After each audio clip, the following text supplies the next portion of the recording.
बिस्मिल्लाहिर्रहमानिर्रहीम, अस्सलाम वालेकुम नाज़रीन। आपका मेज़बान मोहम्मद रिजवान आज आपके सामने हाज़िर है। और नाज़रीन, इंतहाई अफसोसनाक खबर लेके आपके सामने हाज़िर हुआ हूँ फैसलाबाद से, जहाँ पर अभी अभी मलकपुरा में एक ज़ोरदार धमाका हुआ है। और इस ज़ोरदार धमाके में अब तक की इतलात के मुताबिक 12 अफराद जो हैं वो जाँ बहक हो चुके हैं। हुआ कुछ यूँ है कि जी निशाताबाद के इलाके में एक पुलिस स्टेशन निशाताबाद के इलाके में एक ग्लू बनाने वाली फैक्ट्री जो है उसमें जो उसका बॉयलर है वो फट गया। और बॉयलर फटने के बाद एक ज़ोरदार धमाका होता है और कई घरों की छतें जो हैं इस धमाके में उड़ गई हैं और कई घर जो हैं वो ज़मीन बोस हो गए हैं। जबकि कई फैक्ट्रीज जो हैं उस एक फैक्ट्री के साथ साथ जो मुल्हिका फैक्ट्रीज हैं वो भी इस धमाके में तबाह और बर्बाद हो चुकी हैं। और सबसे अफसोसनाक पहलू ये था कि एक ही घर के 2 बच्चों और उनके माँ बाप समेत 4 अफराद जो हैं वो जाँ बहक हो गए। लाशों को मलबे से निकालने का सिलसिला जारी है और अब तक 12 अफराद को मलबे से निकाला जा चुका है। 5 जिनमें मजदूर हैं जो कि जाँ बहक हो चुके हैं और 7 जो मकामी जो कि मुल्हिका इलाके के लोग हैं, मकीन हैं, इलाका मकीन है,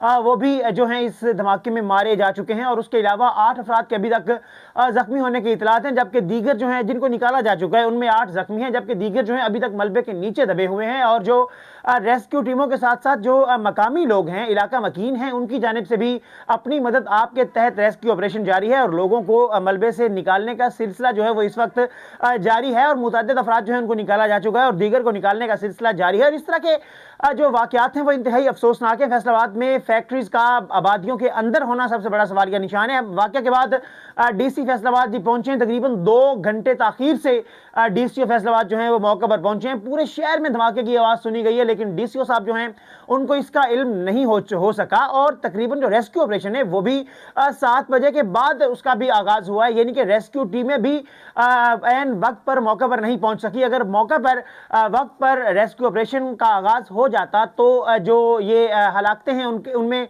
कमी हो सकती थी, थोड़े लोग जो है वो जाँ बहक हो सकते थे। लेकिन रेस्क्यू टीमों के ना पहुंचने की वजह से भी हलाकतों में इजाफा हुआ है और अभी तक मजीद जो लोग हैं वो मलबे के नीचे दबे हुए हैं, जिनको निकालने का सिलसिला जारी है। और रेस्क्यू हुकाम का अभी इस हवाले से ये कहना है कि आग पर जो धमाके के बाद फौरी तौर पर आग लग गई थी उसके ऊपर काबू पाया जा चुका है। जबकि जो मलबे के नीचे हुए अफराद हैं, लोग हैं, उनको निकालने का सिलसिला जो है वो अभी तक जारी है और रेस्क्यू ऑपरेशन अभी मजीद जारी रह सकता है। लेकिन अभी तक 12 अफराद जो हैं उनके जाँ बहक होने की इतलात हैं। 12 अफराद जान की बाजी हार चुके हैं इस हादसे के बाद और बाकी दीगर जो हैं उनकी तलाश जो है उसका सिलसिला जारी है।